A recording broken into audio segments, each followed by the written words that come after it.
Grabe, ito na nga yung unang araw ay ikalawang araw pala na nabili ko itong Ace Pro 2. Nung unang araw, syempre in-unbox ko lang siya pero hindi ko pa siya nagawa ng video. Pero ngayon, ginawan ko siya ng video. Excited kasi ako makita kung ano yung footage nitong Ace Pro 2 kasi na, alam mo na, kapag may bago, medyo naiintriga ka talaga. Pero thank God talaga dahil nagkaroon ako ng bagong action cameras ngayong taon. Gusto ko lang malaman kung ano talaga yung totoong itsura ng mga footage nitong Ace Pro 2 kasi medyo na-hype to eh. Kaya tuloy napabili ako. Sa ngayon nakalagay lang siya sa neck mount kasi gusto ko lang makita yung kung gaano siya kalinaw lalo na kapag katirik yung araw.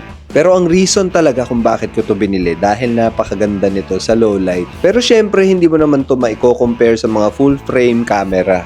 Dahil nga action camera lang to kaya medyo talagang mahina sila sa low light. Pero pagdating sa Ace Pro 2, nagkaroon na ng mga enhancement yung mga kuha pagdating sa mga madidilim na sitwasyon. Kagaya ng iba, nag-aantay lang din ako na makagawa ang mga company na to na pwede mo na magamit na sa kahit anong sitwasyon, madilim man yan, makulimlim o maliwanag. Pero sa tingin ko naman wala talagang perfect na camera na pwede makagawa nun. Even nga yung mga full frame, kailangan pa rin ng mga magagandang lighting. Pero syempre, dahil nga sa mga naunang vlogs nito, yung mga content creator na nagsasabi na ganito siya kaganda, lalo na pag low light, manginginig talaga yung laman mo para makabili nito. Pero marami talaga nagsasabi na wala sa camera yan. Kahit na gaano kaganda yung camera mo, kung hindi naman interesting yung iyong content, wala din. Pero kung ang goal mo lang naman talaga ay magkaroon ng magandang camera at wala kang pakialam sa mga content kung pinapanood, ikaw lang yung nag-e-enjoy sa mga ginagawa mong video, okay na okay lang yun. Pero kung ako ang tatanungin ninyo kung ano yung pinaglalaban ko dito, wala naman, nagkukwento lang naman ako.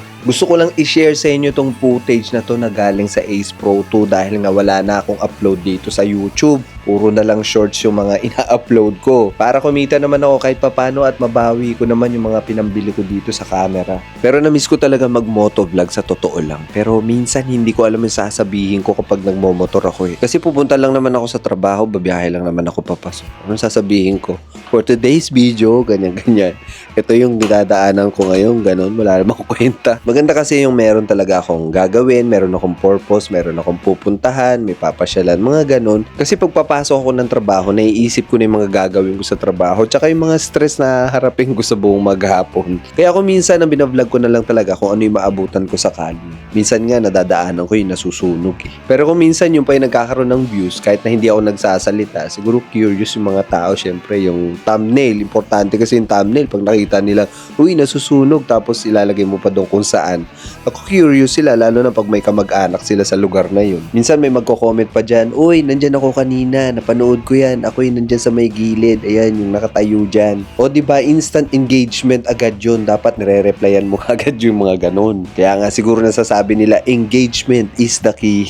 Pero sa totoo lang, nakakatulong naman talaga siya sa algorithm ng platform na to. Mapapansin ka kasi talaga ni algorithm kapag ka marami nag-engage sa video mo, kaya dapat replyan mo sila. Ang galing ko talaga magpayo no, pero ako mismo hindi ko talaga nagagawa palagi yan. Ang dami ko kasing ginagawa ngayon at ang dami kong hinahabol. Kailangan kasi natin kumita ng pera para magawa natin yung mga bagay na gusto nating gawin no. Kaya nagtsatsaga muna ako sa mga ginagawa ko sa ngayon at alam ko isang araw at mai-enjoy ko na yung aking buhay at mai-enjoy ko yung mga ginagawa ko.